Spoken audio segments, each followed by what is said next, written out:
Léonard de Vinci était un être aux dons multiples. Peintre, ingénieur, architecte, poète, musicien. Ceux qui l'ont connu et qui ont laissé une trace par l'écrit de son passage n'ont fait que ses louanges, le nommant même du nom de divin. Bon, mais voilà, moi je suis antiquaire, expert en art. J'ai acheté le tableau il y a une trentaine d'années, 32 ans. Et j'ai acheté l'autoportrait, et puis il y a eu toute une série d'expertises, de choses pour arriver à conclure que c'était bien Léonard de Vinci. La chose n'est pas facile. Léonard de Vinci, ça n'encourt pas les rues, donc il n'y en a d'ailleurs pas en Belgique. Après toutes ces expertises, tout ce qui a été fait, etc., sont partis sur un autre chemin, parce que en fait, tout ce qui était expertise normale donnait des résultats positifs, mais pouvait aussi être négatif, parce que chaque expertise qu'on fait, si vous voulez, sur un tableau, eh bien, on peut la démonter. De là, j'ai repris des expertises à ma façon, à la façon de Léonard, en me servant de ce qu'il avait écrit et de certaines choses, et j'ai découvert certaines choses qui sont sur le tableau, vous allez voir dans quelques minutes, des techniques secrètes inconnues du monde actuel. Tout comme le prouve cette aventure, aussi mystérieuse qu'étrange, qui guide mes pas depuis bien des années. Quand j'avais 12 ou 13 ans, je restais avec mes parents à Préentrou. C'est à 18 ou 20 km de Liège. J'allais jouer le long de la Vèche, j'étais un gamin. Et comme tous les gamins, bon, on aime bien dueler, on aime bien jouer avec une chose, avec l'autre, etc. Et il y avait des grands soleils. N'oubliez pas ce soleil. Hein. Et moi, j'allais le long de la veste, j'allais jouer avec les soleils, une baguette, paf, paf, je cassais, ça tombait, ça faisait bien. Pour un gamin de 12-13 ans, c'était très bien. Bon, et un jour, au pied des fleurs, je vois quelque chose qui brille. Quelque chose qui me renvoie le soleil dans la figure, comme un miroir.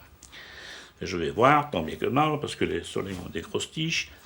Et arrivé tout près, je me baisse, je ramasse quelque chose, c'était une boîte octogonale, d'important. Je la retourne sur toutes ses faces, et puis qu'est-ce que je vois? Un monsieur assis sur le couvercle. Il est assis sur un coffre, il est tenture, il a un costume un peu spécial.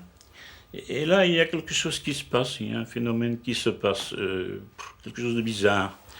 Il y a un espace-temps qui manque, il n'y a plus de son, il n'y a plus de bruit.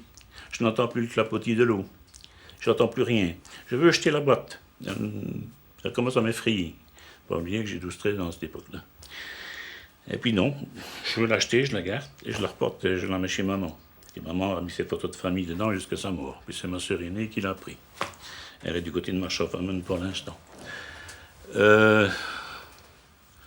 Et puis de fil en aiguille, donc je vois l'autoportrait sur la boîte, et 20 ans après, une personne de Marchand-Famenne m'apporte le tableau chez moi.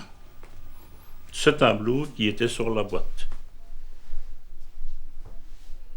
Donc le tableau, en plus de tout ce qui a été fait et découvert, il est signé. Il est signé sur le livre à l'envers. C'est-à-dire qu'il faut retourner le tableau dans un certain sens, il faut l'éclairer d'une certaine manière, et à ce moment-là apparaît la signature. Nardo da Vinci va venir, et au tableau, il manque une dizaine de centimètres du côté gauche. Le reste, Leonardo, donc Léo, était sur le morceau qui manque. Et c'est là qu'intervient le mystère léonardesque. Chaque tableau de Léonard possède je vais dire des dizaines pour ne pas exagérer, des dizaines de visages différents qui sont mis dans des positions différentes et dans des dimensions différentes.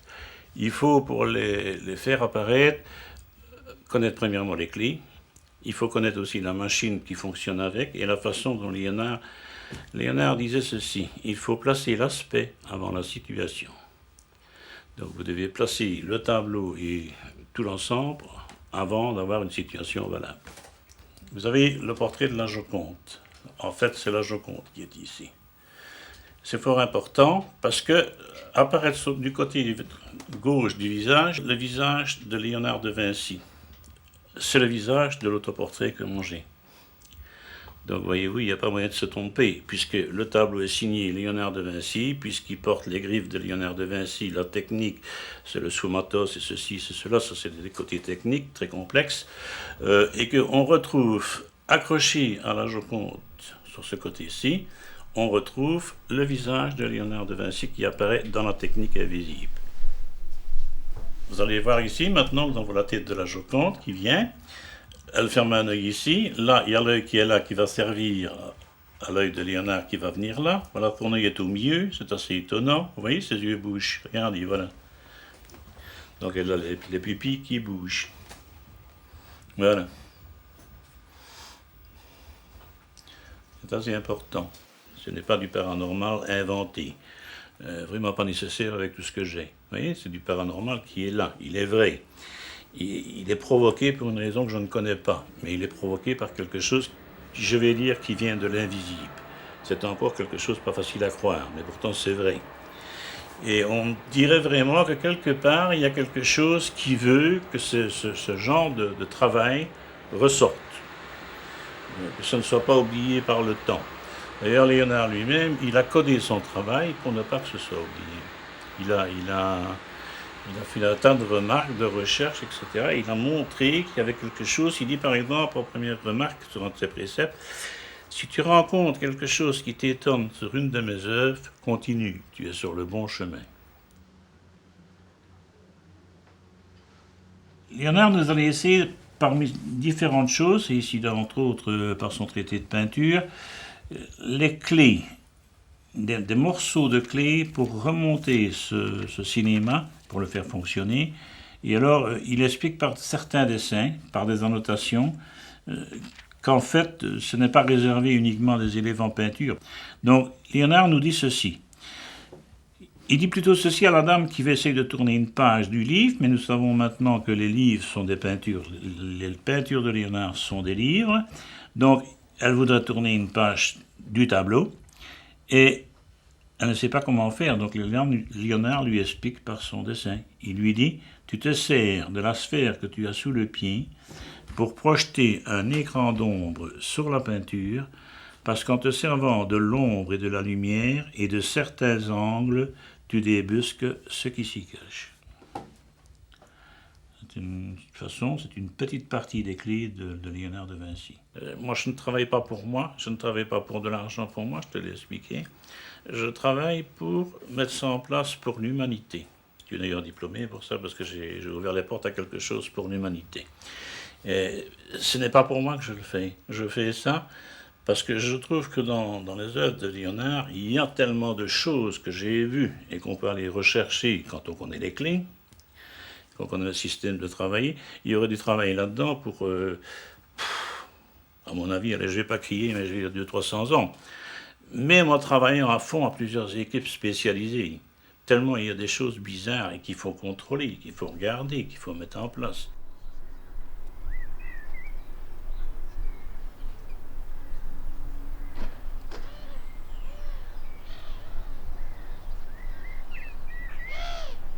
On a toujours travaillé dans le sens que ce soit acquéri par la Belgique. D'ailleurs, le roi a eu un dossier, etc. Ils ont eu des lettres, etc. Et ils ont même intervenu encore ici dernièrement parce que la France disait qu'ils allaient nettoyer la Joconde. Et moi, je suis intervenu parce que dans la technique invisible, ça m'appartient. Le tableau de la Joconde appartient à la France. Mais les techniques qui sont dedans m'appartiennent à moi. Ils sont protégés par mon brevet d'invention. Donc, si on enlevait la couche qui est devant le tableau, pas les vernis, la couche qui est devant le tableau, on enlèverait aussi une partie des techniques secrètes de Léonard. Moi, je n'y tiens pas, donc j'ai écrit. Et le roi, bien honnêtement, a intervenu avec son ministre des Affaires étrangères et une autre personne pour ne pas qu'on le fasse. Et puis on m'a informé de la France, M. Chirac m'a informé.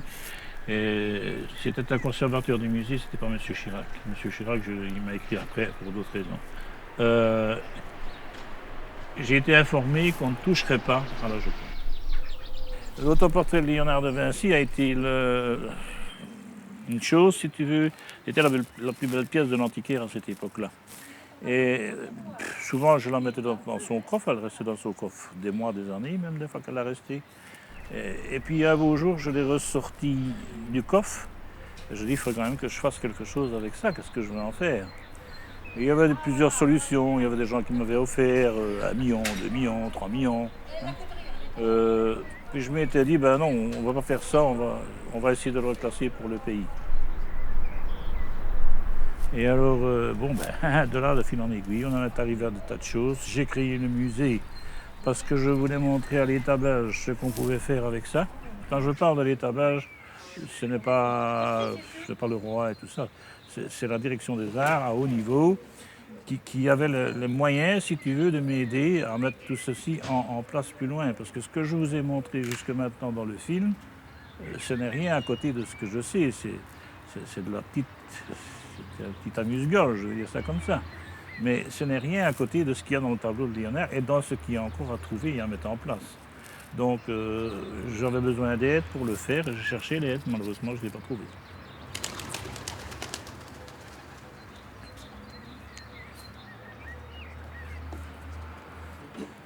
C'est comme les cloches des églises. Ils m'aiment bien.